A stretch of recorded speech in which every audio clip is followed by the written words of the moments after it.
Hello and welcome, heroes, to the Academy. I am your host, Justin. I'm your co-host, Ian. And I'm your co-host, Camden. This podcast was created to provide you, our heroes, new and reusable material for both players and DMs. We hope to inspire you with creative content that you can use with you on your... We hope to inspire you with creative content that you can bring with you on your next adventure. Our show may not be suitable for young children, but neither are our D&D games. I think moving forward, we have to decide if we're going to do a voice, because I feel like I just let all our patrons down and all our listeners down, because Camden just rolled into that like fucking smooth butter, and I'm just my normal, boring voice. Man, minus 10 cool points for Camden. Our show may be unsuitable for young children, like James Gunn, apparently. Oh, no. I am kind of still sad about that, actually. Yeah. This episode is brought to you by our generous Patreon donors. If you do not know, Patreon is a membership platform for creators to build relationships with their most loyal of fans, known as patrons. It is a tier-based reward system that allows you to support your favorite creators for as little as $1 a month. In exchange, you are offered exclusive content based on the tier you select. We got all kinds of rewards. I'm not going to list them all because there's a lot. There's actually some that aren't even listed, apparently. I was looking at it, and I was like, man, there's a lot of stuff that we still do that's not listed. Brandon's art's not on there, for one. And there's, like, giveaways of the adventures, there's the chats, the live shows. Yeah, so I really probably should do something about that. But, yes, check it out. The big one being the live stream. We've got several patrons joining us today. So thank you guys for joining us. Definitely check it out. Brandon just finished a huge commission for artwork. You can find his art pricings and some samples on our Facebook page. His full body color art for $20 is an amazing deal. So check it out. It really is. So thank you for joining us today here at Crit Academy Studios, where everything's made up and your roles don't matter. Yep, that's right. Your roles are like a world without mutants. Like the X-Men? You know, at first I didn't think so, but actually there's a whole section just for like X-Men type power stuff, which is pretty cool. Yep, and yes, Kenny Ray Newton, it is too soon about James Gunn. Poor James Gunn. So we got a really great episode for you guys today. I'm really excited about it. I've been wanting to do this for a while because, believe it or not, I got this book, the Metamorphica, was shared with me by Oricon's Lair like a year and a half ago, and I'm just now getting to talk about it. So wow. I'm pretty excited about that. Before we get into the show, we like to really start on a really high note. Every week we give away amazing adventures, compliments of our sponsors, who are all creators on the DMs Guild. And our first giveaway is from Goblinstone. Camden, who's our winner today?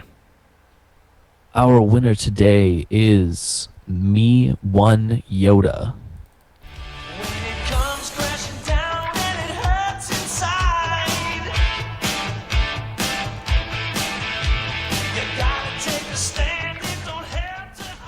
God, I love these cannons right here. Me One Yoda. Okay, you're going to have to go back to your old seat because you're a little too close with that stuff. I apologize for nothing. So congratulations, Me One Yoda. If you enjoy the adventure, please leave a review. Let Goblinstone know what you like, what you didn't like, and help him improve his products moving forward. Our show, I'm really excited for our show. I've already briefly touched on our main topic, will be Metamorphica, mutations for your fantasy adventures. And before you think all X-Men on me, there's a lot of things that involve mutations, which definitely makes for delivering really good variation to your game. Like a face for a butt. We also have our Let's Talk About Blank segment where you listeners can submit questions to us and we answer them here on the air. Ian, where can they submit questions if they want them to appear on the Let's Talk About Blank segment? Well, they can have quite a few things they can do here. They can message us over Facebook. They can send us an email at critacademy@gmail.com, and they can poke around through our website. Yep. Tweet us. There are options. Yeah. Definitely lots of options. And of course, we have our Unearthed Tips and Tricks segment where we talk a little bit about what's going on in our life. And of course, we have our Unearthed Tips and that totally is not what that is. And of course, we have our Unearthed Tips and Tricks segment where we bring new and reasonable content for you guys each and every week. It includes a lot of stuff: a DM tip, a player tip, an encounter idea, monster variant, character concepts. You name it, we've got the goodies. We're like D&D drug dealers, actually. The first one's free. Yeah, dude. But before all that, we have In the Realm, where we spend a few minutes talking about a little bit of what's going on in our world, or what's going on in our realms. Camden, what's going on in your realm? Lots of stuff. Continued with a new game that I started a couple weeks ago that I'm DMing with a group that is entirely improv comedy people. So that's been really awesome. The RP has been really silly and awesome. Other than that, this past weekend, I helped produce some music for a friend of mine who is making K-pop. He'll be coming out with those soon. That's cool. Well, okay, Yeah, then. so for any of our weeb listeners want to watch out for K-pop that I'm making. Kenny can attest to the he says the first one's free. Patrons can agree with that. I like that. Sarah also says, "Give me that good shit." I think she's chasing that white dragon. Oh, that's funny. So that sounds awesome. One of my favorite songs is called Turbo Love and is a Korean pop song. Tight, yeah. I can't believe I just you said what that we're working on. online. Whoa there, buddy. I said it, one of my favorite songs. I didn't say that it's like that's my jams all the time. I stumbled across that because I like techno. All right. Well, I'll send you what we have. It's pretty cool. I will check it out. Cool. Ian, what's going on in your realm? Well, what I have going on my realms, first off at work, I'm still playing Shift Roulette right now. But apparently there's a consolation prize. I apparently on Thursday get to go down with a reporter to Detroit to shoot her diving into a shark tank. What That's kind cool. of gun? What kind of gun?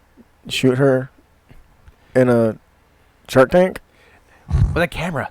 Oh, that's far less interesting. And I finally got my 2 cats spayed. And by mine, I really mean my ex's cats I'm still watching, so. How? Sam proposed. Bum, bum, Congratulations, bum. Sam. That's awesome. I'm so happy for you. I will send you a sympathy card. Damn. What? Way to rain on his parade, man. It's not rain. That's urine, buddy. Damn. No, man. In all seriousness, congratulations. Getting married was one of the best things that happened in my life. That was great. And I hope that it goes as well for you. For me, it was a great 9 months. The 3 after that, not so much. Oh, no. That's not funny, but I can't stop laughing. Yeah, Brandon liked getting married so much, he did it 3 times. Wow! Fuck. That just went downhill very fast. Just like his first 2. I love you, B. Well, Sam, better luck to you than us, apparently. Yeah, right? That's because of his magical fingers. Oh, my God. Okay, this is becoming a different type of podcast. We mean becoming. No, true. This is not new. And Justin, what's going on in your realm? Thank you for asking, Ian. I just spent Sunday yesterday with my wife. We went and seen the Broadway show, The Lion King. Awesome, good one. And it was awesome. Now, I didn't cry like I did for the cartoon when Mufasa died. Oh, spoiler alert, if you didn't already know that. From a movie from 1994. Well, I still cry when I watch the old cartoon, but the that's the one part of the show that the Broadway didn't capture very well, is I couldn't feel it. You know, I couldn't feel the "Long live the king" as he like throws him into the canyon and shit. You know, that really didn't hit me like it did. Well, let's be fair here. That wasn't James Earl Jones and Jeremy Irons. That's true. But I really, really enjoyed it. And I'm not a big theater person. My wife is, and I enjoy some of the shows we go to. But I can't. That's one of the few that I recommend to anybody if you have any sort of history with that show, or even if you don't. It was really good. You may have enjoyed Avenue Q way too much. I did enjoy Avenue Q. If you have not seen Avenue for Q, you probably have seen their work. The Internet for Porn with the old World of Warcraft video is from Avenue Q. Very adult, very adult. Yeah. So Yeah, a lot of stuff getting really done with the, puppets there that I'll never. I have to gouge my eyes out. But so I think that'll do it for In the Realm. Camden, if they'd like to visit other realms, how can they do so? Why they can go to Audible, where they can redeem their 30-day free trial and a free download right on our website at critacademy.com. You can click on the Audible banner and claim your book. Yeah. All right, then. I'm already on the second book of Aragon Eldest, and man, that if you are looking for some great inspiration, holy crap, how they do magic in that and how they describe magic of like touching of the minds and stuff is so awesome. Can't recommend it enough. Or if one, any other system of magic, anything written by Sanderson, really. Yeah. He always comes up with something completely different each time, and you gotta give him credit for that. Yeah, for sure. All right, so that brings us to our first I always want to say our first topic, but it's really not, because In the Realm is the topic. Or is that not really a topic? We need to settle this right now. Is In the Realm a topic? It's a bonus. You think? It's like an intro. It's a prologue. Okay, that's where we're gonna go. So I'm gonna renumber this shit so I stop seeing segment 2 when in fact it's segment 1 and a half. Oh, our listeners disagree with you guys. It's a topic. Okay. So moving on. Right. They seem yeah. They seem quite confident about that one. Yeah, they're like, you fuckers are wrong. Kenny says it's not a topic, but he also says meh, so what does he know? All right, so moving on to our next topic, we have our Let's Talk About Blank segment where you can where we answer listener-submitted questions. This comes from Josh Snowden. So, my group uses the milestone and XP, but the XP isn't for leveling. My milestones just make sure they're capable of staying up to speed. The XP is to purchase legendary items from a mystical dealer in the black coat. From a mystical dealer in a black overcoat. When approached, all he mutters is a gruff, "What are you buying?" What are you buying? So, this isn't so much a question as I thought was an interesting topic. What are you selling? Camden, I'd love to hear your thoughts on this sort of mechanic. I think it's pretty cool to offer legendary items for XP and using XP as sort of a in-game currency in and of itself. I think it's a really great idea. It's a cool alternative to simply planting legendary items throughout your world. I think it's a great idea. What about you, Ian? I think it's a great idea. In fact, that kind of reminds me of something I read online where a guy actually adapted the Dark Souls games to 5th edition. But one thing he carried over from there is the fact that the experience, if you will, also doubles as currency. And I actually found that interesting because that actually is kind of a...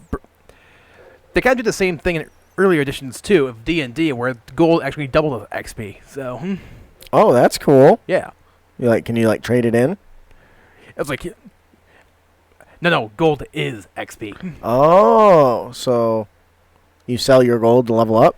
No, you sell your gold. Okay, then I don't get what you're saying. Oh, okay.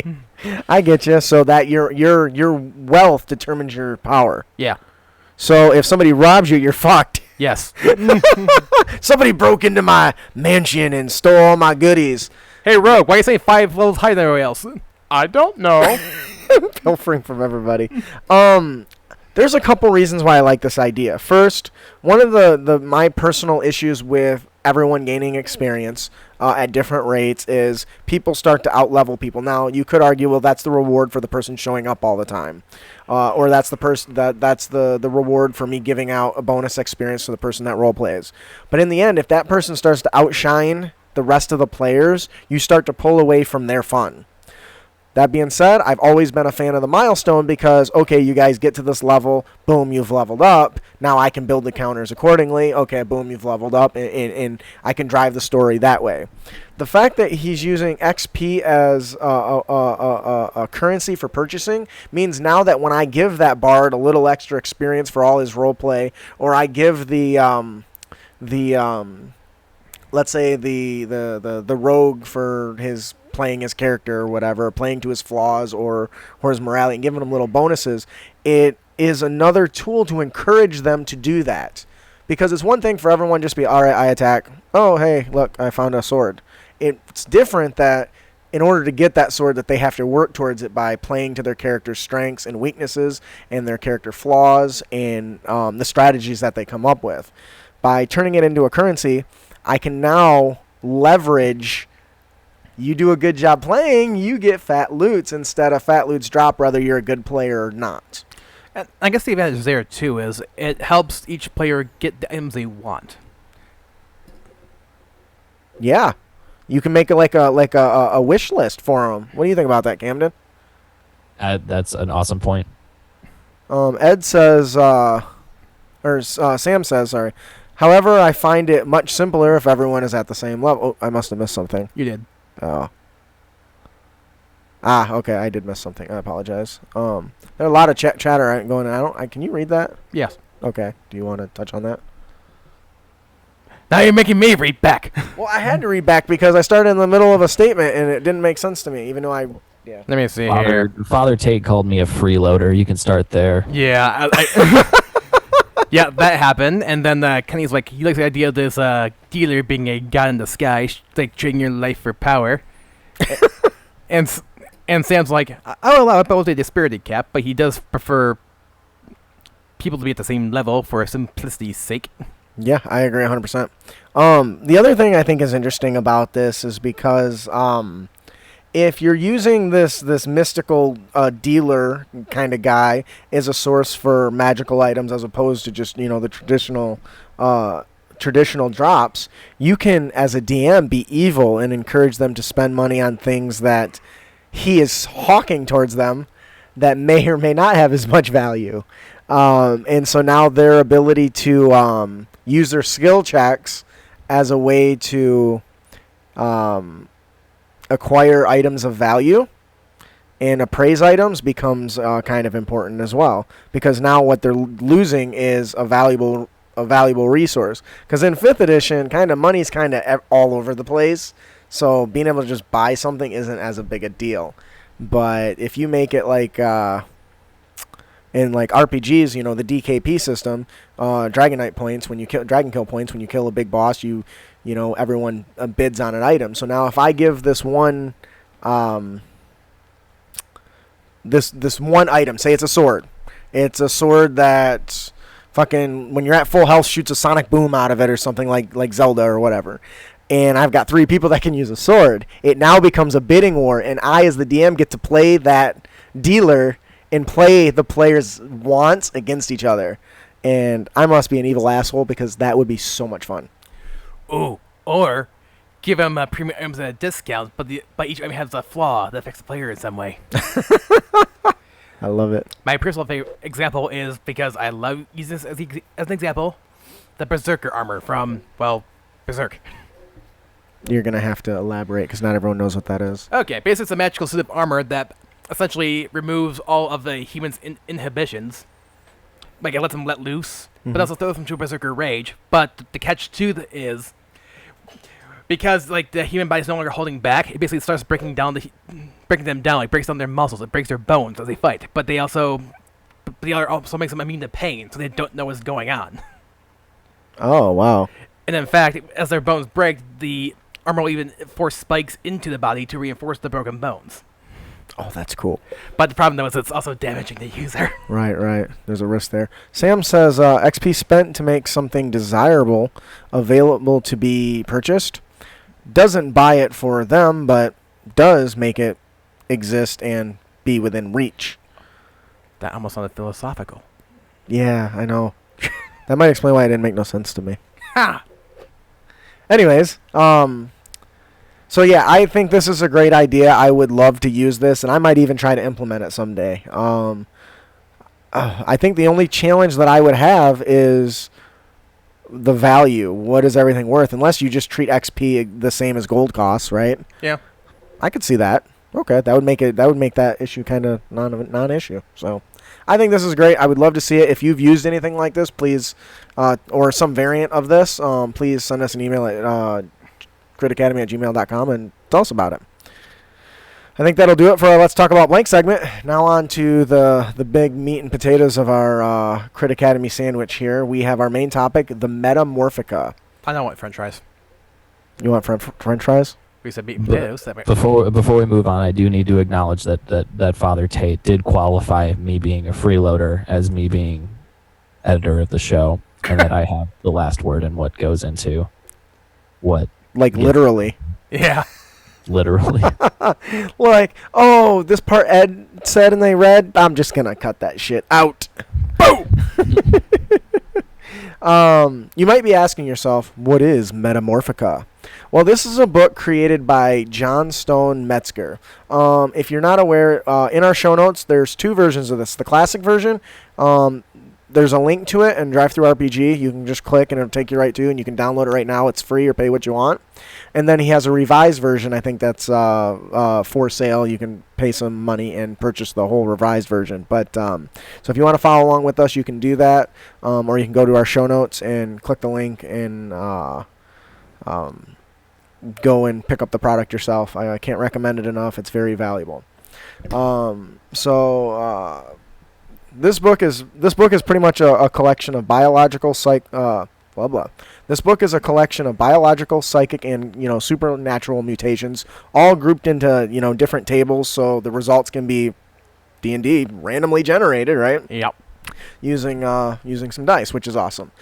These tables can be used to generate random mutations and different mutant creatures, or maybe descriptions of these mutations can be used as an influence to spur the creative mind that you have, because if we're all D&D players, we're all very creative, right? Wow. It just occurred to me, this would be a great thing to supplement RPG Gamma World. Actually, and I'll touch on that. I'll go ahead and do that now. This actually is very system agnostic. There's no outright rules for each thing. It's left up in the air so that you can apply whatever rule you think needs to go with it, which you think would be a whole lot more work on but it's not really. It's pretty interesting. The Metamorphica has been designed to work. Oh, here it is. The Metamorphica has been designed to work with a variety of different types of role-playing game campaigns, and from top secret government experiments and post-apocalyptic wastelands to the 4-color superheroes and the exotic sorceries of dark fantasy. And because of this, it does not contain any specific rules. You and your gaming group will need to decide exactly how to use these abilities and features that are best represented for your rules of play. Now, that being said, when you go through these, you can actually kind of if you're the DM ahead of time, maybe highlight the ones you don't want or cross them off or something. Sure. Because it might not fit your campaign. But for the most part, they work pretty well. For me, this is now going to become my number one source for monster variants and character concepts, because holy shit, there's so many options here. I think if you roll your page on like a 1 to 1,000 for these options, and they're broken up into many different categories? Thank you. Yes, that categories. Camden, you probably are just looking at the show notes, right? Correct. Okay. So if you want, well, let me go. I was gonna say, because we're gonna talk about the different forms. The first one that comes into play is they have this big list of body forms, quote unquote. And some of the stuff on here is pretty out there, and others are not so much. I got a small list here of some of the things that I think are interesting that I figure we might be able to pick a couple and kind of talk about them. And some of them are obvious and others not so much. But like some of the answer or some of the options for body form comes with like headless. I've never thought to just make a monster that I have headless. and maybe place like the mouth or the whole other body part somewhere else. A headless zombie. Now where do I hit it? Is there any on there that really jump out at you, Camden, that you think would make for an interesting monster? I was drawn to alternate locomotion, which means it gets around differently than something like it normally would. So if you have a humanoid creature, you could make it move on all fours, like you know what crab walking is. Yes, used to do that in school, like lay on my back and walk backwards. Yeah, exactly. So you're on all fours, but your butt is towards the ground. So you could have like a freaky zombie creature that moves like that, kind of like the Grudge, you know? Yeah, I'm kind of reminded of that chick from the stupid Possessing. What was that? That narrows it down. Exorcist? Yes, that one. Thank you. The one, you know, where she's like coming down the stairs all creepy, her head's backwards, and she's on her back, you know. And that's a really cool one. There's actually other types of locomotion you can do as well. Maybe the creature doesn't have legs and it just bounces. That's how it gets around. It bounces. Slithering. Maybe instead of having like legs, your kobold has like snake and it slithers around, or maybe that just teleports or hovers, or has pseudopods. Yeah, that's That'd interesting. Pretty wacky. But I guess that's the point, right? Ah, yes, Tater. Monty Python's City Walk. Some of the other ones on here that I think that are really interesting, boils and sores. Anybody can run into, I'm going to use a goblin for an example because that's something that we run into a lot at like the lower levels. You run into goblins, and you always want something to make maybe the boss goblin stand out a little bit. Giving it boils and sores, that's a simple mutation that'll make that monster stand out when you're running a game. The players are likely to remember something like that. Is there anything that jumps out on that list at you, Ian? Ooh.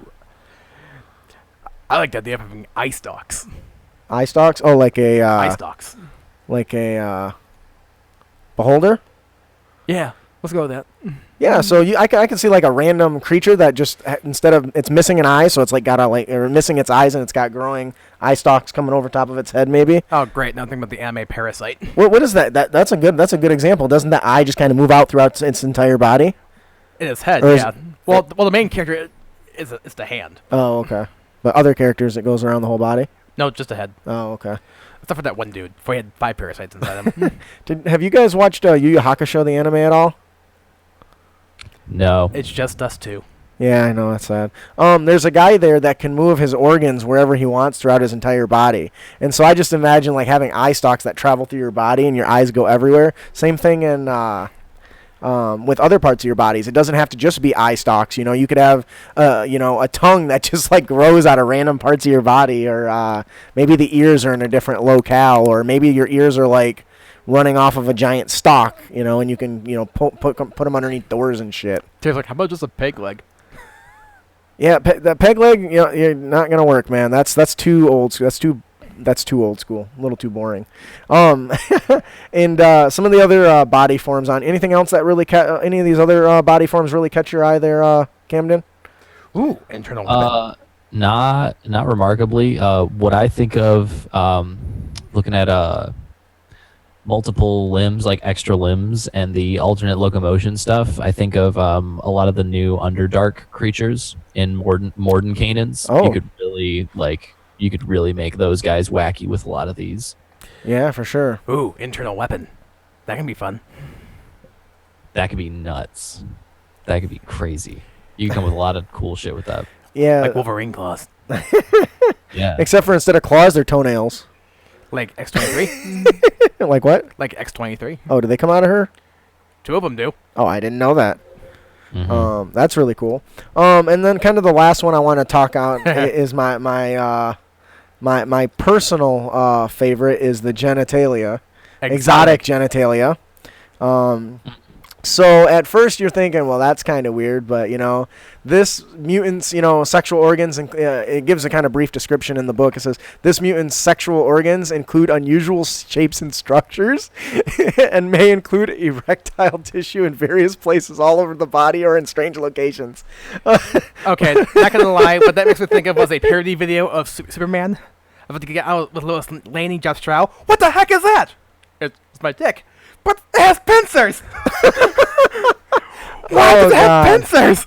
To hold Damn. you? Well, there's an old movie when I was a kid called Species. Did you guys ever see that? I know of it. Or even an Alien. Didn't Ripley get it on with an alien? Well, that's complicated. It's complicated. Yo, Shape of Water though. Oh, I have not seen that, but I've heard about it. I want to. Spoiler alert. I think everybody knows. They fuck. I think everybody knows that. Isn't that guy supposed to be like a god or something? Or I don't know. Some BS like that. But anyway, so there are like hundreds of different body forms you can pick, and they give you different kind of things to touch on for each one. Something as simple as a hunchback to boils and sores and being headless and stuff. So. Yes, master. And some of them are even more functional. Like this one says gliding membranes, right? Like a flying squirrel. Like a flying squirrel. I was thinking dragon, but Flying squirrel's funnier. I suppose. And you could really have use for this. Nothing says it has to be like wings, right? No. It could be like you say in the squirrel, where there's a membrane between their their hands and their feet, and they jump off and they don't fly, they glide, but still very a kobold that could glide with like little membranes in between them would be fun. He just drops rocks on people and shit. What's the next one there we got there, Camden? The next options. Body functions. Anything in there that Feeling no pain. jumps out? Feeling no pain is a pretty big one, right? So if I was to roll that up, we would actually have to come up with some sort of mechanic for it. And in 5e, that's really easy, right? They're just resistance, right? Relatively. Or immunity, right? Yep. So that's pretty interesting. I'm sorry, what did you say, Camden? I didn't say anything. I But thought. Okay. one, a couple that jump out at me are prehensile hair. Ooh, that's like that means it can grab stuff, right? Yeah. Right. Oh man, that's terribly frightening. Ooh. Yeah, that's pretty wacky. That was actually a feature of the witch from Pathfinder. Is it? Yeah. It's fun. She's got like hair coming out of her armpits and it just grapples you. Hey, I've often said I want to play a dwarven witch just so I can take the prehensile hair ability and literally kick your butt with my beard. That would be that'd be an awesome mutation. Like I can envision like a dwarf who's lost his arm getting his beard enchanted so that it can choke somebody or hold its own hammer. A beard that holds its own hammer. But the common thing though was you actually used your intelligence instead of your physical stats when you grappled. So it's not uncommon for people to grapple with something with their hair, then cast fly, fly up, and then drop them. Just drop them. Yeah. Yo, what if Tate could grab stuff with his beard? That is a monster. He'd be turning into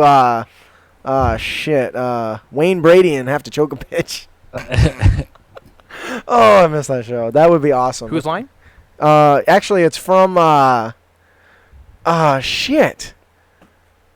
Dave Chappelle show. It's a really old show. God, I'm getting old, man. But I couldn't get into that one. But it turns he's like the super nice guy, and then it turns out he's got like all these hookers and stuff. And then he's like, hey, you got my money? wait, no, you don't got my money? Is Wayne Brady gonna have to choke a bit? I mean, I'm not violent. I don't. I'm gonna have to get out this car. He's like, just sit with me, Dave. I'll be back in a minute. Sorry, I kind of derailed for a second. The only Dave Chappelle sketch I ever got into was on the very first episode where you put a blind black man who's a white supremacist. Yes, that was pretty hilarious. Sam says a Wookiee. Now that would be an awesome kind of character concept or bad guy concept, and I might actually make something out of that because that's pretty cool. So some other bodily functions that come in this massive table that I really thought were interesting were secretions. Something that we often run into monsters that have these different effects when you like touch them or something, right? So adding an effect like that to a creature that doesn't normally have it can be very interesting. Whether you give let's say you give a Cyclops a secretion that gives him the same effect as the Mimic. So when somebody touches him, they're like stuck. Oh, when I tries to kick him. Guys. he stands up and he's like dragging you by your foot stuck to his belly or something. Or you could get something a little more less direct, and maybe he secretes like a smell that's toxic and makes you barf and makes combat a little more difficult. Or like oil, makes him slippery. Isn't that there's a monster that's like that? Is that the troglodyte that does that? Could be. That has like a smell attack or something. It just smells like shit and makes everyone all woozy or something. I do know there's a creature in Volos called the Boggle that I actually made as like an NPC pet that is guiding my my PCs in another game that I ran, and they are able to secrete stuff out of their bodies that they can control to be sticky or slippery depending on what they need to do. Oh, that is awesome. Yeah, it's pretty so cool. Like they can shoot out like a sticky goo, pretty much. Right. Anyways, so yeah, you can actually go quite far with this. And some of these functions aren't just about giving them new features, but can also be used to drive motivations. You know, the one that jumped out at me is it's called infertile. This creature can't breed. So how is that going to affect the creature's behavior? You as the DM, if you roll an option like this, you have to think, okay, if this creature's infertile, what is it going to do? Is it going to be pissed off because of it, or is it going to have to go look for a mate when normally it doesn't have to do that? Is no mate going to want it, so it ends up just, wreaking havoc because of that? Or does it try to find ways to fix it? If it's a smarter, an intelligent beast, is it going to try to find a solution to fix its infertility, and that's why it's doing all these bad stuff, because it's trying to find a way to fix itself. Oh, crap! Why did my brain go there? Usually, you got to follow it up with where your brain went. It was some random comic where this one creature was cursed to be, but it was like constantly horny, but it had no dick. Or it got lopped off because it was in an exotic location. So it was always mad. What else do we got out of here for body functions that looks interesting? Like I said, I only put a few on this list, but there are hundreds in the booklet. This one's interesting. Frog tongue, giving a creature a frog tongue. I can. If you were to give Camden, roll this up and get a creature a frog tongue, what kind of features do you think it would gain from that? You could give it like a thorn whip mechanic. That's a good one. I could see that.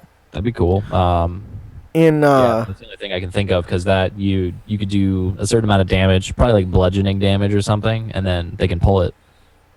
Yeah, that's a good one. Things closer to it. In one of the X-Men movies, didn't Toad use his tongue to get around? Yeah. Like it would lash really far away and he'd drag himself, so giving him a higher mobility. A waste of Ray Park. A what? A waste of Ray Park. I could see him using it as using the tongue as to give the disengage action as a bonus action. So he can whip his tongue around and jump around and stuff. So these different functions breed ideas. Oh, Sam says give it the sentinel feat. I love that. Ooh. Like if somebody tries to, that's the one that if somebody tries to get away, you stop them, right? Something like that. If you opportunity attack them, it stops them. Yeah, I think that's what it does. So that's a really good one. I like that. And maybe even add on it, they get a chance to successfully grapple too, with a contested check or something. So the next one we have here is there's a big table for mind behavior. Any of those jump really out at you there, Camden? I like, so these are just these are behavioral things. I like rolling up a super paranoid creature that has nightmares and thinks everyone's out to get them. Doesn't mean he's wrong. Yeah, that's a really good one. The one that jumped out at me, Kevin, similar vein to is phobias. Yeah, we'll move into that one in a second because that's another one that's on here. With the paranoia, you can really touch onto that from a story perspective that maybe this person's doing these bad things because he feels somebody's after him. Or if he doesn't, do this over and over and over, if he doesn't do what he's got to do, something bad's going to happen. And that would be a good one to drive a good person to do potentially bad things and could create like a moral ambiguity, a very moral ambiguous situation. Because often paranoid people, well, I guess it would depend on the paranoia, wouldn't it? Yeah. Whether they would be bad or good. But I think you could leverage that as they're not really bad, but what they're doing is because they're afraid for their life. Right? Are you? Sam says, can be a good way to feed underlying story into the players. That's a good one. Yeah. You mentioned phobia. Oh, yeah. You can do phobias for dozens and dozens of things. And actually, this gives you a chart of 1d100 for what they fear.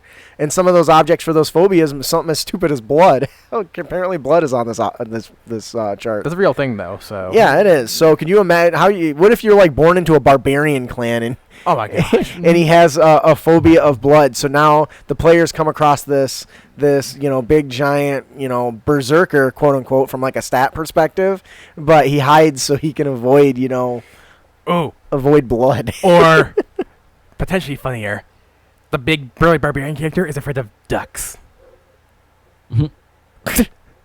Exactly. I don't even know the last time I had players run into a duck, but that would definitely be a good reason to do it. A duck! So yeah, there's other things too. Like this one says, afraid of disease and infection. So I can see the person like taking up herbalism. Like you see that as part of like if I did that for my character, if I rolled at my character, I got a fear of diseases, so I'm going to learn, herbalism so that I can, protect myself. Ooh, fear of pain. Ooh. That would be great for like a conjurer or an abjuration wizard. Don't hurt me. Who always is about, afraid of pain, so he's always putting up words around himself. Not in the face! Not in the face! Taking like all defensive spells and shit.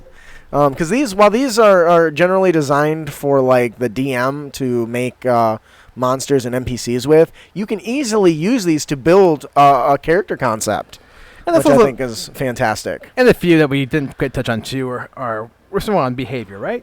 Yes. Is there one that jumps out at you? Well, we did kind of cover Berserker a little bit already. Addicted, Drone, Breaks Down. Well, yeah, let's talk about them, not just name them off. They can read them. Yeah. Well. I like the addicted one. Something that I maybe it's happened to you, Camden. I haven't really had a lot of like drugs in my game, where I've never had a character who's addicted to something. Well, generally it would be a drug, but clearly you've not played Shadowrun. But it could be something else. And having an addiction could make a character very interesting because now if somebody figured out what that addiction was, they could leverage it. That'd make for an awesome story arc. Oh, that would. Hey, to help him overcome it. Anybody got any the alcohol? What is it? He goes, y'all got some crack? He's scratching at himself. What? Mm-hmm. We here at Crit Academy do not endorse drugs. No, we are fans of Dare. I don't even remember what that means. You remember what that means? You're gonna take the D bus downtown and meet a gentleman named Martinez.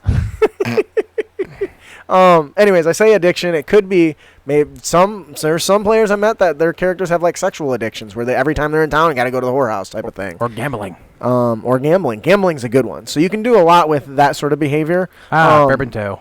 I love me some good bourbon toe. That is a hell of a. Didn't we do a character concept with addiction? Was it like a catnip? Could be. Catnip fever or something like that? Yeah, the backseat. Yeah. So some of the other things that they talk about here, narcolepsy behavior. I think we've even had a character concept on this, too. We did. Where the barbarian's just like charging in and just like... But could you imagine how the players would react if a giant beastly cyclops started charging at him, maw in hand, and then just topples over in front of them and just lands down? Huh. Okay. Like, would they think, would they assume it's a trap? Maybe. Oh, Tate got us, man. What? So the Cyclops listens to the show. That's not funny. Yes, it is. Okay, that's a little bit funny. That's pretty funny. That's a little. We don't want to say pretty funny because then we're going to encourage it. And if there's anything I learned about dealing with children, you don't want to encourage it. It's Tater. Anything we say or do encourages it. So there's one other one on here that I want to talk about before we move on, and that's transgender. Honestly, this isn't something that I've covered in my games that much, other than I've had 1 or 2 players do it. But having a monster that acts one way in opposite of their what's assumed to be their gender, I guess, could make for a very interesting NPC design. Not because oh god, I don't know how to word that without pissing anybody off. Getting political. Yeah, because it creates a different Dynamic? Yes, thank you. That's the word I was looking for. Thank you. Because I know that I've done the very flamboyant character, but never one that I never considered that they actually just think they're another believe they're another gender, or they are another gender. So I definitely think that could add a little bit of interest into your game, especially if it's if it's a player character. Ooh. Okay, Tater says, how about just try making him look like another monster? And I can understand this one too, to a degree. And Sam also says he doesn't want to sound insensitive, but doesn't necessarily see a need for it either. And I can see the argument both ways for that one. Yeah, I can see that. Because let's face it is kind of a hot button topic these days too. Yeah, but to speak to that, there's really not a need for any of these. Yeah, True. I would agree. It's simply something to consider to add another layer to your NPC, especially if it's a more intelligent NPC, to just make it seem more real. Yeah, I agree, and that's the point. That's the point of any of this sort of stuff, because we're all about trying to add layers. Like, they're onions, right? They're ogres, right? They've got layers, and the more layers you add to them, the more unique that those characters are, and the more that they stand out to the players. As Tater says here, add some flavor, some seasoning. Like salt. I love to add salt. But I suppose, like anything else, it depends on your group. Yeah, and keep those sort of things in mind. But like Wizards of the Coast, we here at Crit Academy promote and love all.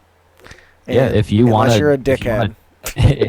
Like that one guy playing Overwatch today.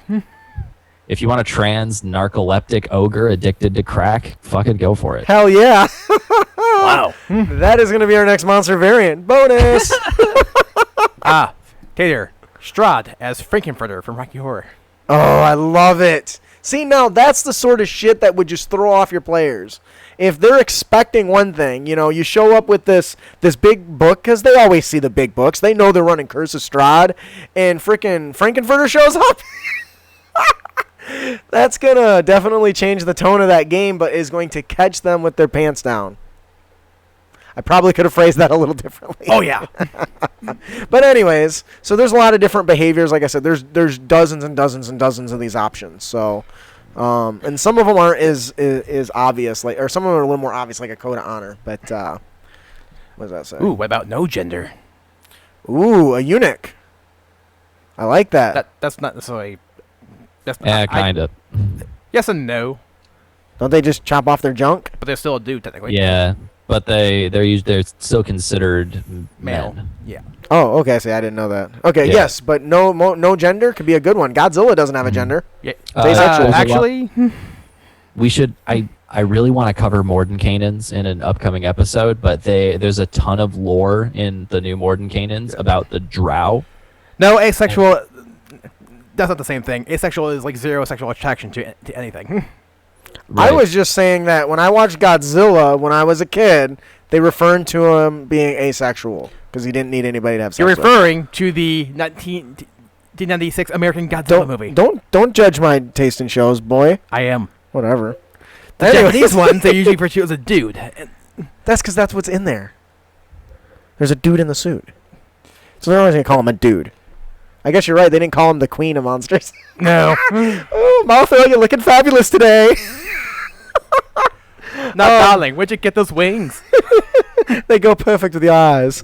So we'll go on to the next section there. Mind cognition. So this is more of a mental sort of thing Well, I guess it does say that it's mind, right? Yeah. More about cognitive functions of the character, which, once again, honestly, is something I generally don't think about. But when I started reading this, I got really interested. Like, something as common as dyslexia. I never thought to give a character or a monster dyslexia, but now I might. Like, if I roll a low-int character and just pretend he reads everything backwards and can't put it together right, I think that not that dyslexia is something to make fun at, but adds another interesting character. I almost said something that I probably shouldn't as a radio host. Makes another layer of reasoning of why your character might not have writing skills or have good communication skills. Give on the opposite end of that, giving them an eidetic memory. There's actually background that's something like that, if I'm not mistaken, or is that a feat that says you never forget something? Eidetic memory? Not in 5th edition, anyway. I could have swore there was a feat. Oh no, it's one of the backgrounds that when you travel, you always remember everything in that area. Yeah. That's close though, I think, but it's specifically tied to that. And it's also ADD. Of course, the way some players play their characters. That's Not uncommon. Is that what you're saying? yeah. I do agree that Sarah and Sam both do make good points. They do.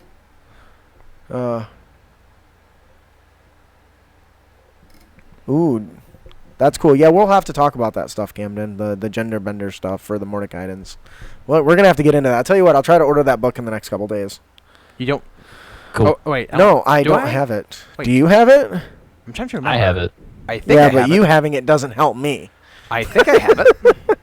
If you have it, bring it so we can look through it. Maybe we'll do some episodes through Well, it. I know what they're talking about, like the elf options. Yeah, the gender bender stuff. Yeah. Anyway, so other mind cognition type things is, linguist aptitude.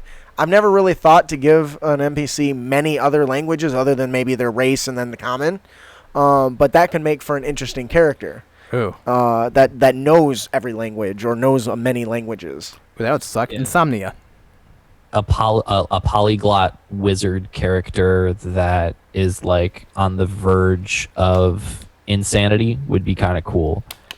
And he or she is in the town library and is like borderline unapproachable, like awful social skills, and you can hardly talk to them, but like knows everything and in any language and is able to translate anything.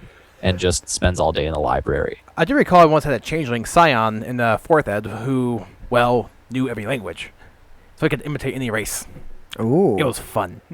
that'd be really good if you go with like the actor feat. Yeah. Or just acting. You're an actor in general, but it would go really good with the acting feat. Sam says an NPC may communicate in describing scenes, and players need to figure out what the meaning of the scenes describe. That's interesting. So they're trying. So like, is that like kind of like talking charades Or mutes. or a mute? That's interesting. And you mentioned Insomnia. Yeah. That would make a long rest suck. One of my favorite characters in Naruto is Gaara, and he suffers from severe insomnia. Yeah. And it causes him to go kind of crazy later on. Yeah. And I think having a monster that exhibits those same features, like his eyes are, all baggy and dark, and he's, it looks like he's hopped up on drugs, and that can lead to subtle clues about the character without ever saying that they're an insomniac. Ooh, Tater. An NPC seems to have a speech impediment, but it's actually another language. Oh, snap. Or Sam, like a cryptic puzzle, because the NPC may have may be mentally disabled. That's awesome. Have you guys seen Tim Burton's 9? Yes. I have not. Okay, Technically, so he was just a producer, not the director, but continue. yeah, I still consider it a Tim Burton film. It is my favorite film that Tim Burton was involved with. Yeah. But Justin, post-apocalyptic world, humans are gone, all that's left are these machines, and there are these little ragdoll people who are the good guys, and they have to save the world, basically. That is your synopsis. But Yep. there are two. Stretch punks. There's one of the characters. So all the main characters are numbers. Their names are numbers, and there's one of the numbers. One of the characters' names is 6, and 6 is incredibly unstable and not really the best at communicating, and has something going on similar to what Sam is talking about, where he communicates with symbols and pictures. And part of the movie is him figuring out exactly what he's trying to say. Oh, Which is pretty cool. that does sound really cool. What? That one tribute to in the second Hunger Games book.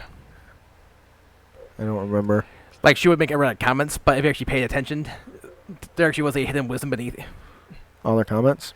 Tick tock, tick tock. Um. When the arena ended up being like a clock. She's only figured out first, but couldn't communicate it. Oh, that's cool. Yeah, I actually fell asleep during those movies. I didn't like them, so. Like I said, me and my wife aren't exactly on the same page with shows, but so the last thing I wanted to talk about as far as the mind cognition is one that showed up was called transferring of memories. I think that's interesting. I know there's some spells that do some like, I think cloning does something similar where you transfer like your memories to cloning or something, or is it I can't say that stupid word. Oh, you can break Simacrolum. You can break the games out hard with that spell if you're a high level wizard. But having a character who, a changing enemy, a transfer of memories. When you slay an enemy, and you run into another one that starts mentioning some events that occurred when you fought this other person or this other person you were chasing. And I can see you go an entire campaign chasing and fighting the same person who turns out to be all these people you've already fought, who you just thought were like maybe like some lower minions, and it turns out that it's the same guy who's been transferring his mind into other creatures or other people. Ooh. And you've been taking on his challenges the whole time. I think that would be an interesting concept. Oh man, you could even do like a through time campaign. Go all Doctor Who on it. Yeah, that could be cool. All right, so I think that'll do it for the mind cognition. Hey, Camden, any psychic powers jump out at you? I also really like the transfer memory ones. Okay. Go ahead. You could also do a similar idea where you can actually suck memories out of people, so that they forget. It's kind of a forced amnesia. Yeah, that's That'd awesome. Be pretty crazy. Pretty sure there's a spell that does that too, right? I guess that falls into the next category, but. Oh, does it? Psychic powers. Yeah, powers. psychic powers. Yeah, for sure. There's some really good stuff in here, and once again, they don't give like specifics on how they work, but in 5e you can find like spells or existing monster mechanics that line up pretty close with some of them. But giving random powers to different creatures can really change their flavor. Like this one is Cryokinesis. I think Cryokinesis is awesome. It's, what is it, like you can just make ice and shit, right? Is that how that works? Yeah. Correct. Because pyrokinesis is fire. And rolling something like that can totally change the way this kobold now has cryokinesis. So which features can I add to him to make him really fit this? I can give him an aura of ice and that chills everyone. You can give him like an AoE attack equivalent to like fireball, except it's ice damage, you know. Well played, Sam. Psychic paralysis. You should grapple by a mind flayer. Ooh, I like that. That's pretty dope. That is dope. I wonder if he read the monster variant. So it'd be contested. The mind flayer would obviously use its intelligence instead of strength. Right, for sure. Psychic paralysis. That'd be nuts. The other thing that I really thought was out here was psychic mirror. Now, at first I was like, well, what is that? Is that just the reflavoring of shield spell? But then I was like, what if the psychic mirror created a mirror that somebody looked at and it reflected like their most horrid nightmares, you know? Or like their darkest secret gets revealed and it frightens them or something along those lines. And the one I kind of like too is Illusionary Surroundings. We had a monster variant with something like this, didn't we? And it worked great. Yeah, I think Gabe brought a illusionary cube or something. Yep. Where it did this, where it affected the terrain around the creature, so it looked like a big old mass pile of gold, and in fact it wasn't. You were just in a cave and about to be devoured by this cube. I thought was pretty cool. What are some other ones on here? They got this death field thing on here. I thought that was interesting. In the description it says the mutant can physically leech the life forces from everyone that's within a certain range of it. That is awesome. So it's kind of like I could easily see you reflavoring and even skinning like a troll, that you weaken its regeneration ability, but then also cause like area damage to everyone around it. I think that would be awesome. So, like I'm saying, these really give a lot of good ideas to spring from as you just roll these dice. Any other psychic powers we wanted to talk about? Anything that really you think is interesting? Or Enter Mind could do some fun stuff. Yeah, I was gonna say I was gonna go off of Enter Mind and be like, being able to predict like the very near future and being able to, if to say you're fighting a monk type NPC, and they're able to actually predict your movements. I would say that would be a great reflavoring of the shield spell. Because that'd be awesome. They could foresee it coming. They can, instead of an energy shield popping out into existence, you almost move with superhuman speed as you react to this motion that's happening as you push like their blade out of the way or something, or give your enemies attack disadvantage. Or give your that's cool, but I think would be less of a surprise. That's why you give it to a villain. Yeah, man. But so while these don't come with innate descriptions on how they function mechanically, they still can spark some really creative monsters and even character concepts. There's one more here that we have to go through, and by means what we're talking about isn't everything that they have. These are just some samples from these areas. But the next one is supernatural abilities. Now, if originally when I thought this, I was thinking, well, everything in D&D is supernatural. But this went a different way than I expected it. See you later, Sam. Sorry you gotta go. We're gonna miss you. Yeah, it's true. Miss you, Sammy. Later. This went a different direction than I really anticipated. For instance, the one that I really liked was demonic phenomenon. So in the demonic phenomena, I originally thought like, like the thaumaturgy cantrip, random, doors open and shut and shit like that. But in this list, they have a roll of 1d 200 and pick a phenomenon. And some of them are simple, like a high-pitched note. But then you've got another one that says, a vial of blood fill the mouths of others around you. Holy shit. Or clocks and watches cease to mark time. That's another pretty simple one. But how about birds fly backwards? What? Like these are like environmental changing like effects, and I think that's really cool. There was another one that says a bunch of dead babies appear in a doorway or something. I don't know where that one went. Come play with us. Dead children appear in a distant doorway. It's so disturbing. What do you think, Camden? I like all these. These are all. I'm. What immediately comes to my mind for some reason is the finale of The Last Airbender. Oh God, what an amazing TV series. When Aang just, fucking holds the Fire Lord by his head and his shoulder, I think. Mm-hmm. And is just like, poof, your powers are gone. Bye. That's cool. I think that'd be a really cool, like, high level thing if you had a big bad who is able to like steal a spell slot from someone or something. Oh, dude. That'd be pretty cool. I think we just made a new spell.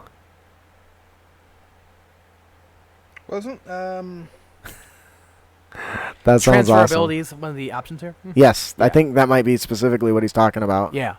I think that's awesome. So the other thing that I don't think I've played enough around with is crossbreeding. Mixing and matching different monsters in the monster manual to get different effects. I think the closest I've done is just rip parts from them, but I've never thought, hey, what would a Cyclops merman look like or something, you know what I mean? Something along those lines. That's another thing to consider, especially with humanoid playable species. I feel like the half species are very like androcentric. Everything's half human, half something. Right. Not Half like human, half orc. Half Yeah. human, half elf. Half human, half whatever. You know what? It'd be Monster cool to variant, play with other combos. half horse, half orc. Centaur. God damn. You know, Come on, that's awesome, right? I That- saw that a would be variant pretty cool. online of a picture of centaur. Only so like the top half was a guy and the bottom half a horse. The bottom half was like a rhino body and the top half was a gorilla body. Ooh, I like that. Oh, I've seen that. That's like almost a meme that's been circulated. But it's A still lot. cool. It is pretty cool. That's a hork. Yeah. Nice one, Sarah. Damn, where was I at? So this other one they talk about is density control.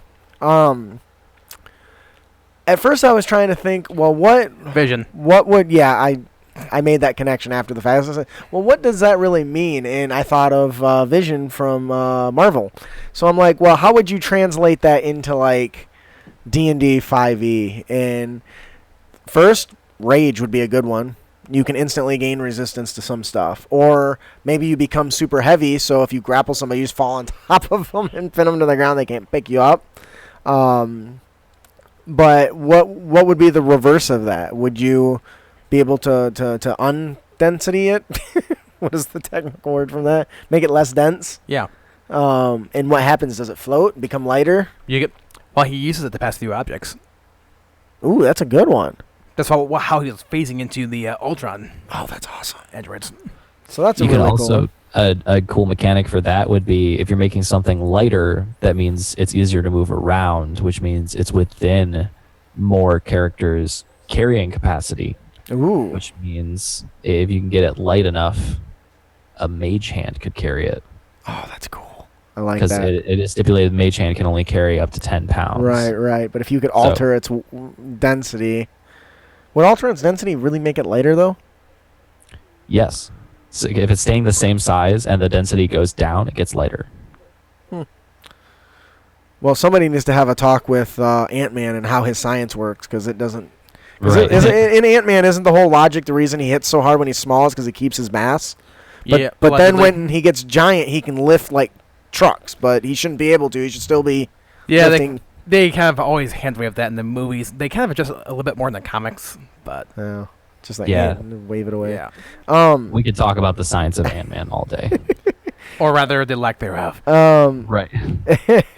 One of the other things on here was becoming two-dimensional. This was interesting, and I think we've had a discussion about like the shadow on the show before. In one of the old like quote unquote hero movies, the guy could like meld into the wall of a shadow and become just two-dimensional. So I think that would make for an interesting NPC as well, something that can blend into the wall or pin himself up against and slide through small crevices and under doors and stuff. Oh, think how easily he can cut stuff in half. Like just thin his hand. Yeah. So does that change the density then? Is it because it's still gonna hurt if he tries to chop it in half? Unless he's like the Karate Kid. But overall, there are just thousands of combinations that you can just roll up randomly.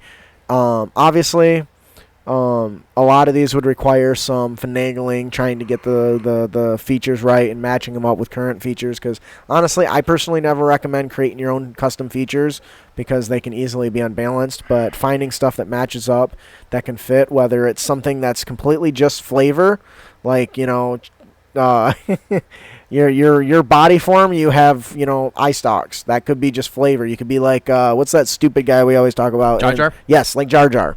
It's completely visual. It doesn't change nothing and has no other function other than you look ridiculous and people will stare at you when you walk around. I love how the webcomic Darts and Droids, which retold the Star Wars movies as a D&D game, their explanation for Jar Jar. Guys, I have to watch my sister. Can she play a character? Yeah. I think you've actually touched on that a couple before. I have. So it's funny. It is funny. So overall, what do you guys think of this resource? It can definitely a lot of flavor to the game. I think it's awesome. I think it's a great source of inspiration. I Big agree. ups to John Stone. Yeah, John Stone Metzger. You can find his, so in our show notes is a link to the Metamorphica, the classic and the revised. The classic one is a free and pay what you want, while the revised looks like it's far newer and has probably had some updates and probably some stuff added. But check it out in our show notes. And definitely if you come up with something super cool and unique by using this generator, let us know how it goes. If it's a custom monster or just a variation of one that already exists, or if you use it as a player and, tell us how it goes. A profusely sweating character. This just jumped out at me. I don't know why. Sleepwalking. Could you have somebody that's sleepwalks and robs people? He doesn't even know he's a thief. That'd be funny. So I think that'll do it for our main topic today, the Metamorphica. Definitely check it out. He's on He's on the drivethrurpg.com, so if you do like it, please leave a review. As we have built good relationships with a lot of the DMs Guild, that is one of the most best things you can do, aside from giving them a monetary donation, because it helps get their word out there. So definitely check it out. And tell us about all the cool stuff you make. You can email your stuff to us at creditacademy@gmail.com. Please. Yes. So before we move on to our final segment, we have one more gift to give away. Compliments of Loresmith. Ian, who is our winner today? Our winner today is Dnd 98.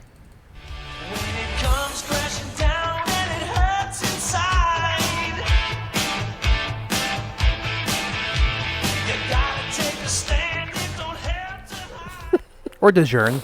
Either way. Like DiGiorno? Or Dijon. Dijon.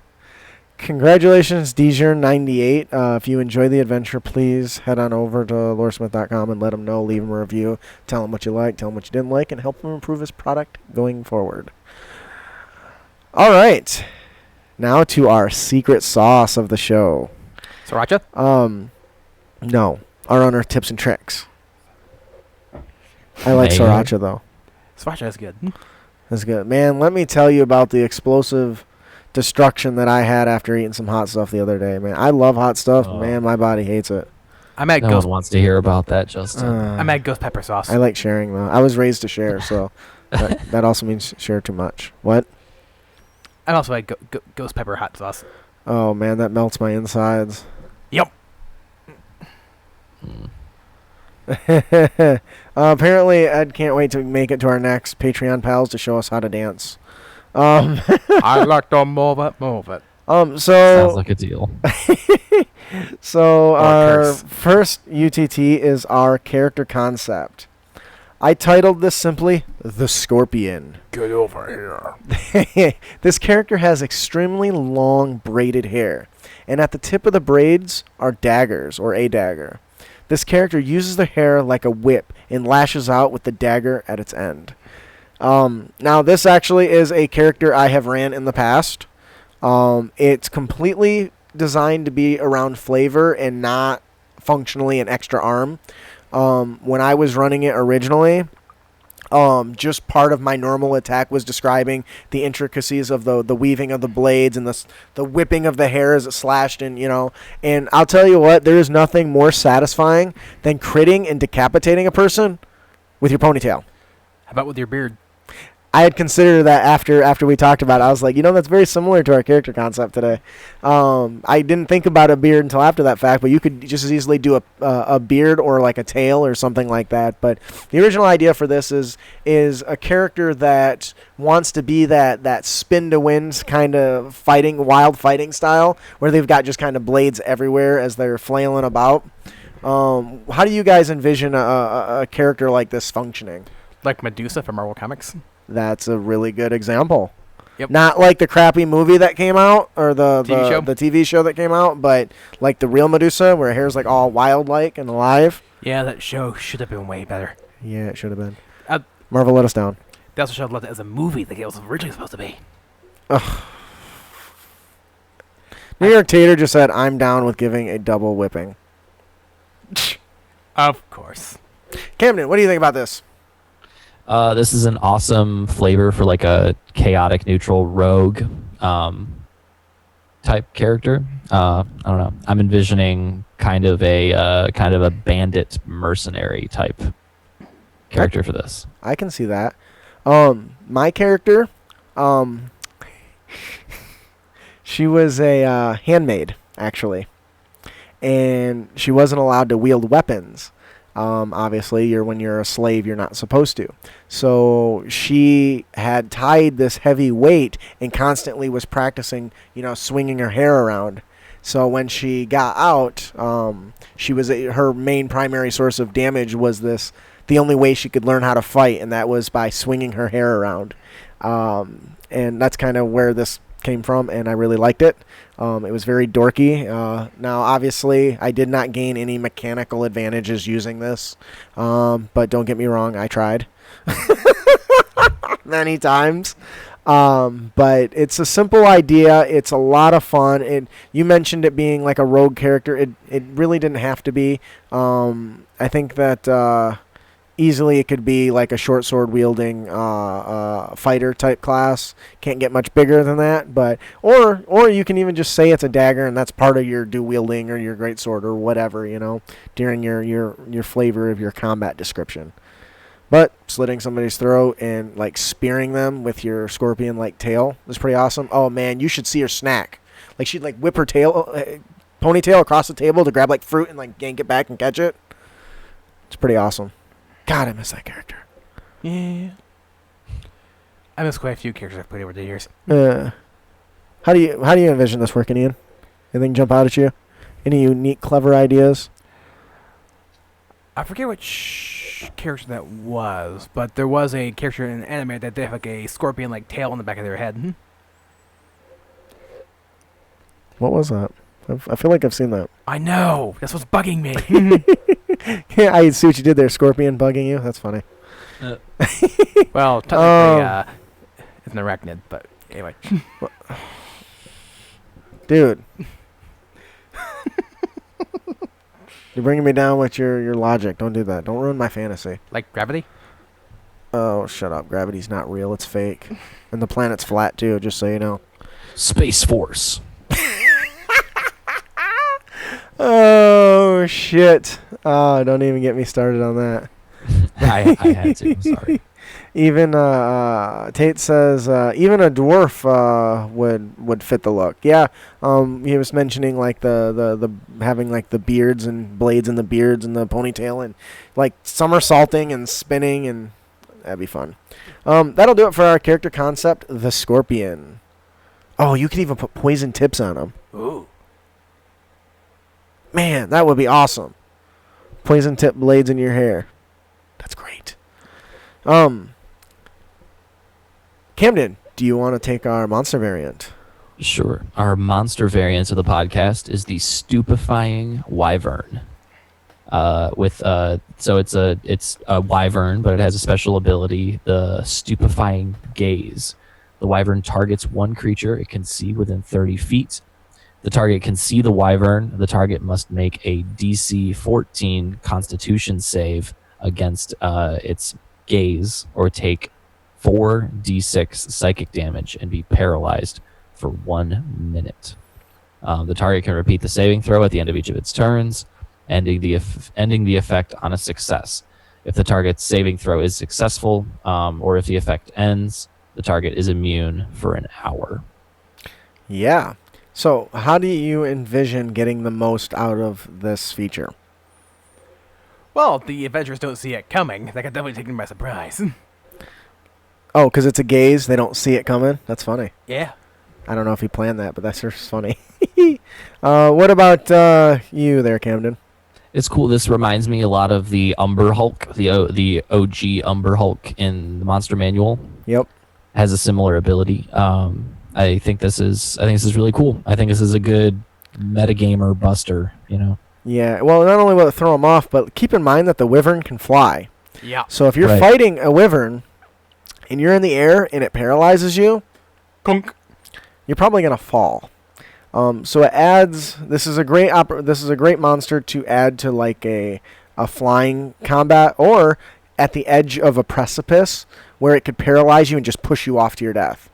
I think I like stuff like this because players often expect that every fight is going to be a 1-2 trading punches, and if your players charge into combat without evaluating what they're fighting, abilities like this can really cause them to be caught with their pants down, so to speak. And unfortunately, not that I'm out to kill my players, but I do like to run a little bit more in challenging encounters. But being able to utilize this in a way that if this monster knows it can paralyze people and then grapple them, if its motivations is it's hungry, it might just paralyze somebody and fly off. And because of that, it creates a whole new encounter idea, right? Because no longer is everyone trying to fight the critter. This critter is hungry. It's captured the small halfling and is now flying away. And the players have to rescue this person before, they become wyvern meat. So I think that'll do it. I think so too. It's a pretty simple one, but is a fun one. Honestly, anytime you give any creature any paralyzing abilities, it's awesome. That'll do it for our monster variant. Ian, would you like to take our encounter idea? I do, Either actually. read it or just paraphrase. We have today the Corpse Mimic. Our heroes enter a local dungeon to find a lifeless corpse laying on the ground. Likely they will investigate, upon which a mimic comes to life and surprise attacks one of our heroes. This mimic has found prime hunting grounds. Every time someone investigates, it attacks, and takes on the new shape of the person it attacked, and it can be easily tossed into any adventure. Yes. So if you haven't figured it out yet, I love mimics. When I found out that mimics can turn into objects and corpses are objects, this immediately jumped out to me and how I never have used it before. Before I go into what I wanted to talk about, Camden, how do you envision something like this working, and how would you get the most out of it? I think it's pretty straightforward. The notion that corpses are objects and are no longer people, no longer characters, is interesting. This is pretty straightforward to me. I think it'd be cool if you entered like a crypt with a lot of dead bodies, and your PCs are looting through. If you have particularly greedy penny pincher PCs who want to loot everything, it could be cool to either make a roll for it randomly or like plant the mimic in as one of the dead bodies somewhere. I think that'd be really cool. Or in the summer they make a coffin. Yeah. Make it a coffin, they go to open it. Yep. Yeah, that's less interesting because they always suspect a coffin is trapped. They always suspect a treasure chest is trapped. Well, coffin, treasure trap, all have fat loots. But very rarely do they think, oh, dead person is trapped. At least in my case, I guess, how often have you guys come across a body being a trap? All the time. Undead. Well, that doesn't really count. I guess that does count a little bit, but whatever. I didn't really think about that. I just It's think still a fun idea, though, because the mimic is not undead. Because if you think about it... Well, they assume the mimic is undead, but it's not. Okay, and what? So they would try to deal with it as undead by casting anti-undead spells, which do nothing. Waste them. So in this, the original idea I thought for this was that the heroes are hired to search for villagers that keep disappearing. And since I like to lure my players into a false sense of security, having the last adventurer get captured and lost to this mimic, and now this mimic is laying lifeless on the ground as an adventurer with fat loots all around it. If the players are looking for missing people, that makes sense. It's on the ground. But what if you set it up as this is just something they stumble across? It's in a corner that you mention in passing. Because generally, I feel like when you set up a quest line that, hey, go find this person, they're actively looking for dead people or alive people. And that's kind of how I originally envisioned it. But what if instead, if you just kind of do it, it's just light in passing. It's not something you put a lot of detail into. Hey, you walk into this room, there's this, and this, and there's a dead, corpse rolled in the corner, and whatever. And I think it's easier to get a hold of them because it got sticky to them. Get a hold of players and catch them unaware. Yeah. Something like that. Of course, then they're going to be paranoid, poking everything with a stick from now on, I guess. Which already do with a 10-foot pole. Do you think they would think to do it check another one immediately after, like this entire mimic infestation? Ooh, that'd make it paranoid, all right. One notion that would make for an interesting crawl is if they are on a quest to find someone and they're dead, and they come across the real dead body earlier on in the dungeon, and if they keep on going along in the dungeon and they find the same dead body like maybe a quarter mile down, and they're like, hey, wait a second, that's weird. This is the person we are already sent to find, but who is that back there? And then... So which one's the mimic? So the mimic would be the later one. You think so? Yeah. What if it didn't... I was going to say, what if it didn't, change when they did it the first time? And you get them on the way out after they've drained all their resources. You could do that as well. Because they wouldn't think nothing about it leaving. And hey, that you noticed when you're leaving the room that the corpse that was over in the corner is now in the center of the room. Oh, and on their way out, the first corpse is gone. Oh man! And the mimic is waiting to pounce. Bum bum bum! I love it. Crazy. I love it, especially with the false sense of security because they passed it once and didn't do nothing. Maybe it wasn't hungry. Just like, I'll get them when they come back and they're out of magic. All right, I think that'll do it for our encounter of the podcast, the Corpse Mimic. Our magic item of the podcast comes from Baby Changeling, one of our patrons on Discord. This item is very simple, but it's called the Lions Maw. It is a shield weapon. Not a weapon. It is a shield. When you use an action to shove a creature while wielding the shield and win a contested check, the lion embossed on the shield comes to life for an instant and mauls the target, dealing 1d6 piercing damage. So, it's pretty cool. As a player who's always wanted to bash somebody in the face with a shield and get a little bit of damage out of it, I always argue that it can still be used as an improvised weapon, so it's ruled that way. But this is a very neat and very cool weapon. It's very simple and to the point, and it makes you want to rock a shield even if you wouldn't normally. How do you see this looking as it comes out? Like, I envision like some sort of like spectral image, but I guess it could also just be like the shield itself, like it peels itself off the shield and like a metal or wooden lion attacks. Mm-hmm.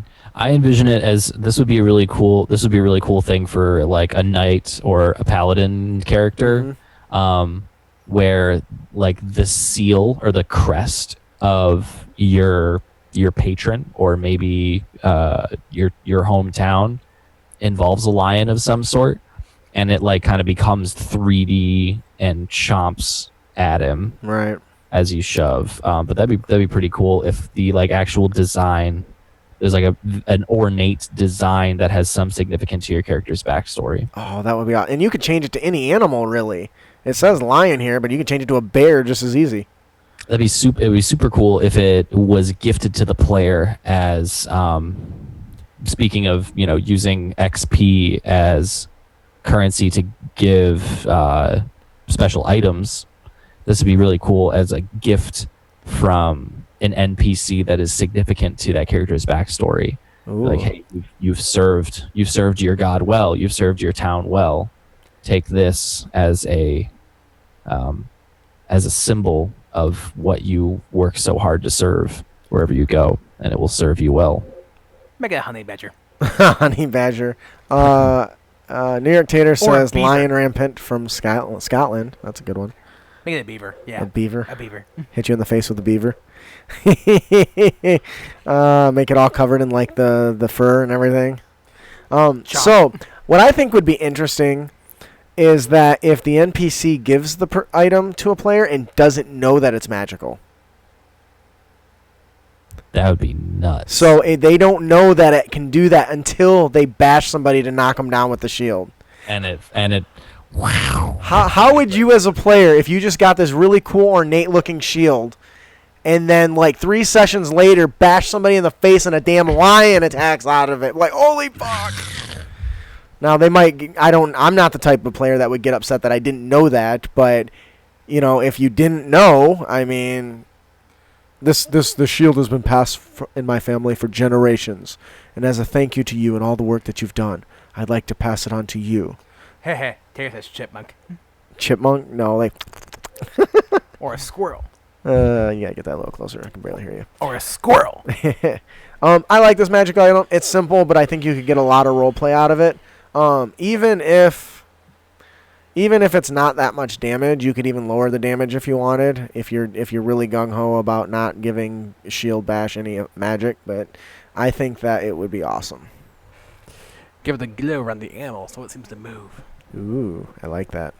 All right, that'll do it for our magic item. Camden, can you tell us about our Dungeon Master tip today?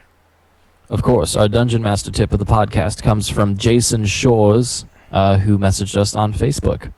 Thank you, Jason Shores. Spread your love for D&D. You can be a better DM by spreading your love for D&D. If you have the D&D starter kit, save the sheets or make copies of them.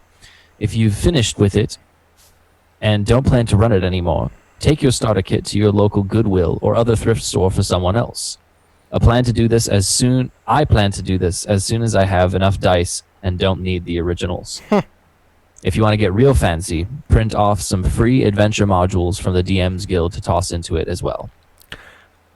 I love this idea, and I have seen many people do this around Christmas time, where they turn in their old... Because really, once you run the starter set, you're probably not going to run it again, in most cases. Not all, but if you're done with this... there's a lot of people who can't afford entire sets and can't afford a lot of that stuff to get started or don't even know what it is. So turning it into like a Goodwill or a local thrift shop can really help spread all of our favorite hobby to people who otherwise might not get an opportunity to enjoy it. I thought this was awesome, and I can't wait for Christmas because I probably will buy a couple of these and turn them into Toys for Tots or something like that. Or Christmas. Or for Christmas, yes. Additionally, there's huge value in on top of the charitable stuff, which is awesome. Turning your friends and family onto it. My immediate family, my parents and my sister, are huge into Lord of the Rings, and I tell them about D&D all the time. They're like, "Hey, I'll run a very condensed one shot with you with very simplified rules, and you're gonna fucking love it." Gateway. So that is a goal of mine.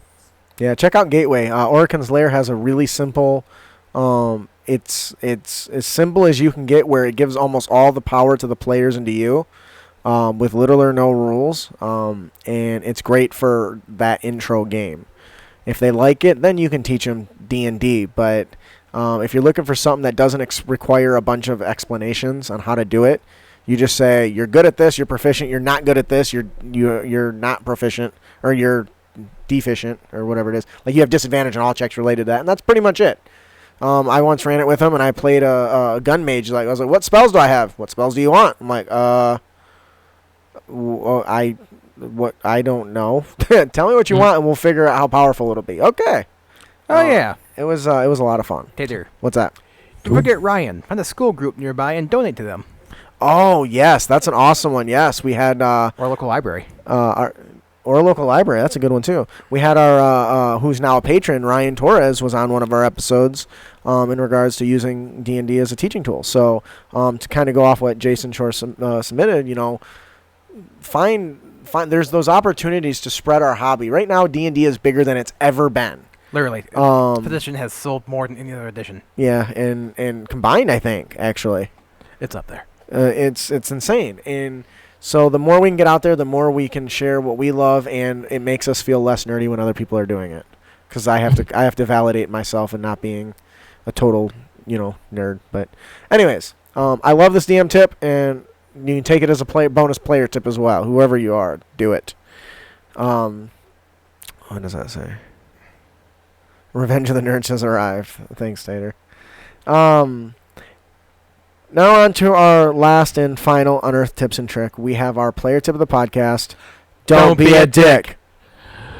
Don't be a dick. Track that HP without words. Now, Gabe didn't submit. Comes from Gabe Kleinart. He didn't submit it directly. I Facebook stalk him, and I found it in a thread. And he was responding to somebody else, but I thought it was so awesome that I wanted to share it. It says, I worded it to be kind of goofy. So, are you a healer in the party? Does constantly asking the player for their HP a bother? Are you sick of constantly tracking? Oh. Which mean is, not does? Yes. Oh, I see. Okay, I'm going to restart that. No, I've got it right. I'm just missing you. All right.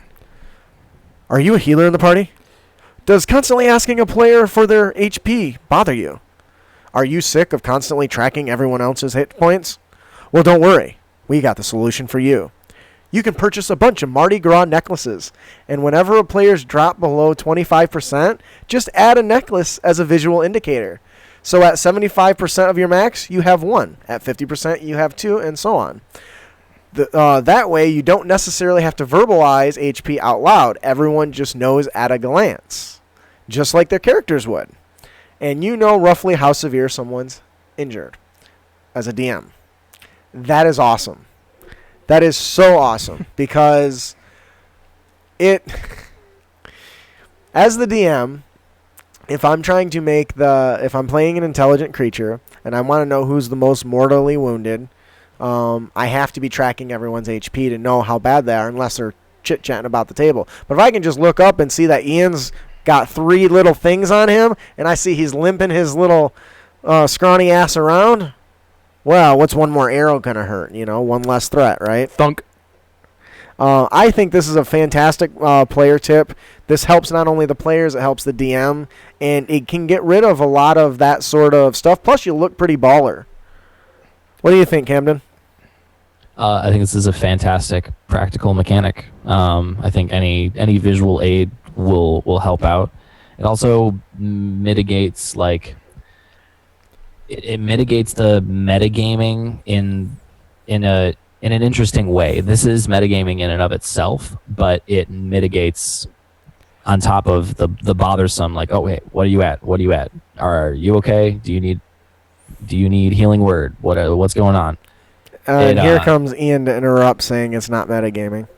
I'm trying very hard to not say anything. Because he argues that because it's part of the game, it's not metagaming. But anyway, sorry. Continue. It absolutely is, but it saves time is the big thing for me. Yeah. Like usually when I play a cleric, I would just have the players just tell me what you think is the problem. Yeah. I have a hole in my stomach. New York Tater says this is actually a topic of discussion on one of their podcasts. I didn't remember that, but I'm glad it is because it's an awesome idea. Okay, how do you look? Well, on a scale of 1 to 62, about a 19. Yes. And for a long time, I tracked everyone's HP.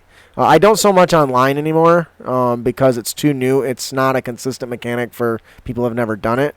But I love this idea. I would love to do it. I might even get fancier where I break it up into colors, right?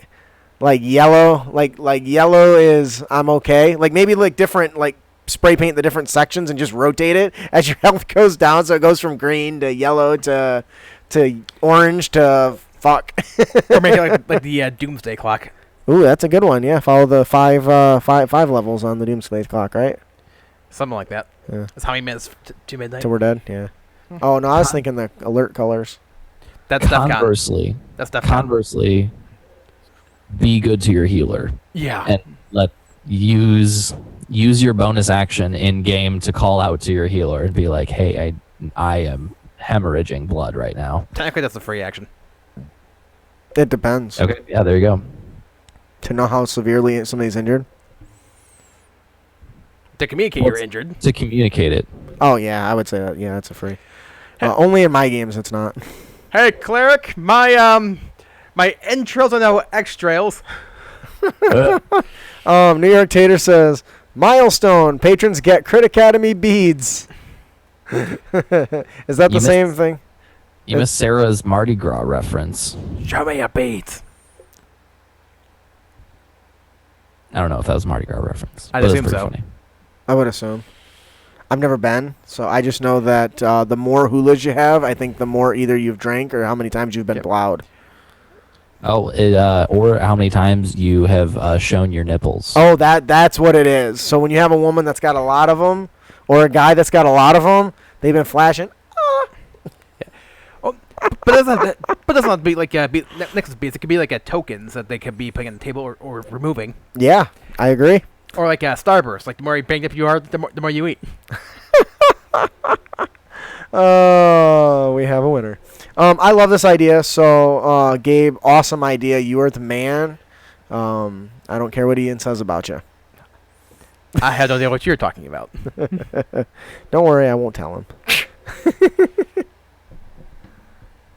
I have the beads ready during his dance. We're not going to have the beads ready during your dance. Actually, well, you know what? Very senior baby picture. Move on.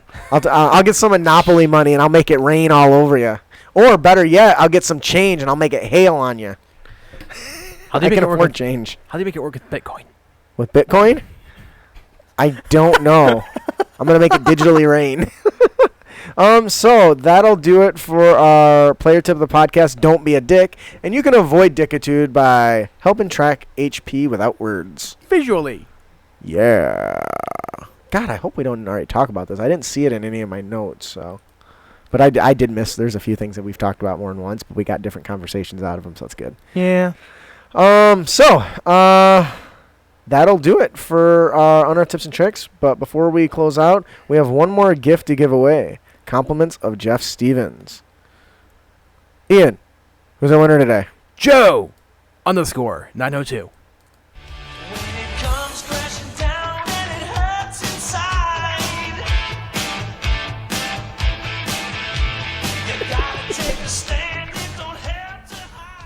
Congratulations, Joe _ 902. You are this week's winner. If you enjoy the adventure, please head on over and let Jeff Stevens know. Tell him what you like, what you didn't like, and help him improve his product moving forward. Alrighty. So before we actually close out, I picked a new topic, but I hadn't settled on it yet. So is there another topic you guys think we could discuss next week that's not on my list? The one I sales pitched earlier today. Yeah, but I would need a lot more reading to do to prepare for that. But I like that idea. That's fair. I almost want to do that, but a week's not enough for me to prepare. I'm going to be super busy this week. Sure. What about you? I don't have Mordekaisen's manual yet, so. Which is fine. I'd highly recommend doing something related to that when you do get it. Yes, I'll probably try to order it. What did you have for next week? We're going to go through the Unearthed Arcana, the 3 new classes. Okay, hell yeah. Archetypes. I'm actually all about that. No Okay. I love Unearthed anything, new ways to play the game. Yes. No. So New York Tater is asking if I mentioned the new Twitter follower. Oh, yeah. Chris Perkins followed us on Twitter, and I about creamed my pants. I'm not even kidding. Like, the Twitter response I have is like a guy blowing himself. Like, oh my god, oh my god, oh my, and that's how I felt. Do you know what this means? We actually have to use Twitter now. I do use Twitter. You don't. I do. I have to. It's on my phone. I was geeking out when I saw that. You have no idea. I was like, I knew they were watching. Never to get Mike Morales. Yeah, I'll work on it. Him and Jeremy Crawford, huh? I don't know. It was awesome and excitement, and it made me What did Alicia say? That I felt like I needed to be validated by random people on Twitter. Oh, that's mostly accurate. So that was super exciting for me. I know that's geeky and pooey, but I was super stoked about it. So, anyways, so now that's good news. That should have been part of In the Realm. Oh yeah. By the way, he's this guy's fault. I totally forgot. Thank you, New York Dater. I appreciate that. Yeah, he's not random people. I tried to explain that to my wife, and she didn't get it. You know. And then I also explained it to my boss and the guys that I work with, and the other people that I work with that I barely even talk to, and nobody could get it. They're like, yeah, that's weird. It's like a Steve Jobs followed me on Twitter. Yeah. Nah, that's all right. I'm good. I don't need Steve Jobs. He was kind of dead, so. Well, you know. Anyway. So I was super stoked about that. So, hey, shout out to Chris Perkins. You're awesome. Keep being great. Will do, Sarah. Okay. What? He said will do. Sarah asked me to splice that into In the Realm. So thank you for asking how I'm doing, Ian. Guess who followed us on Twitter? Anyway. Good. I'll use that. That's good. Please join us on our next episode where we hear feedback from you, our heroes. I really feel like I should be changing that because that doesn't... I'll worry about it later. We will be discussing Unearthed Arcana's newer, not new release. We will be discussing the Unearthed Arcana, the 3 new classes. They've got 3 new archetypes in there that we're excited to kind of walk through and give our class analysis on. By no stretch of the imagination, these are completed, but are still fun to talk about and discuss as a topic nonetheless. I still miss my Phoenix Sorcerer that we didn't get in Xanathars. Well, we can always go back. Yeah. Back in time. Or the Sharpshooter. Yeah. Actually, while you're at it, while you're editing there, Camden, if you want to splice together and make me sound like I know what I'm talking about, that would work too. Oh, wait, he already does that. Indeed, Tater. So, where am I at? So, if you have any feedback on our tips and tricks or topics you'd like us to discuss, please send them to us. You can email them to us at critacademy@gmail.com, or you can find us on Twitter and Facebook at Critacademy.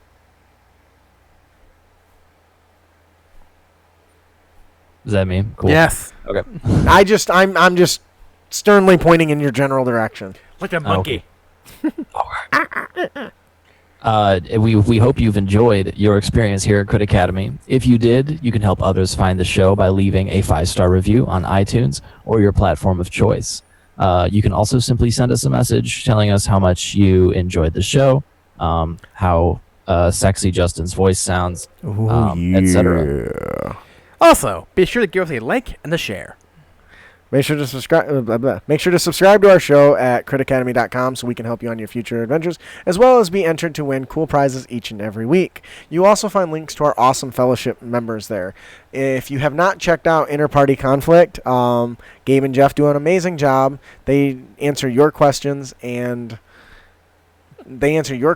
help bring you the best tabletop experience possible. I absolutely love their show. It's one of my favorites. I did fall behind a little bit because of my stupid audiobooks, and I just got caught up today, so that cannot recommend checking them out. Of course, you also have Dnd Character Lab. If you are an obsessive compulsive person when it comes to creating characters, they do it each and every week, and then they argue their validity in game, and it's fantastic.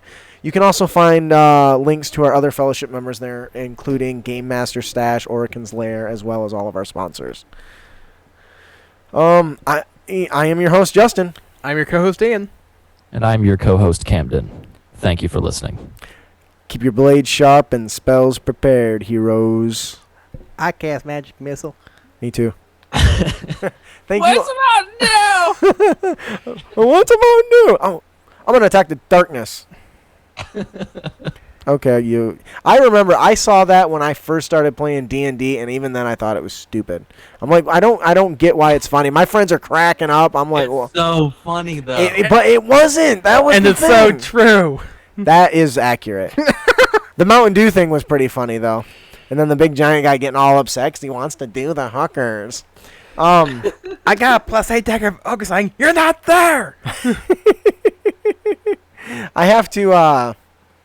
There's a new game that is coming out soon. Called shit. That's a horrible name for a game. I know. Damn, it's supposed to be similar to Summoner, and I cannot for the love of remember what it was. No, it just came out. It's called shit, Pillars of Eternity 2. I really want to check that out because it very much is getting amazing reviews and it looks a lot like Summoner. So, anyways, so we'll see you guys later. Thanks for joining us today. We appreciate you all. We love you all. Thank you for all your support. Keep being awesome. And can I give him the smooch? See y'all. Now I gotta figure out how to stop the stream. There it is. Bye. Later, Tater. Later.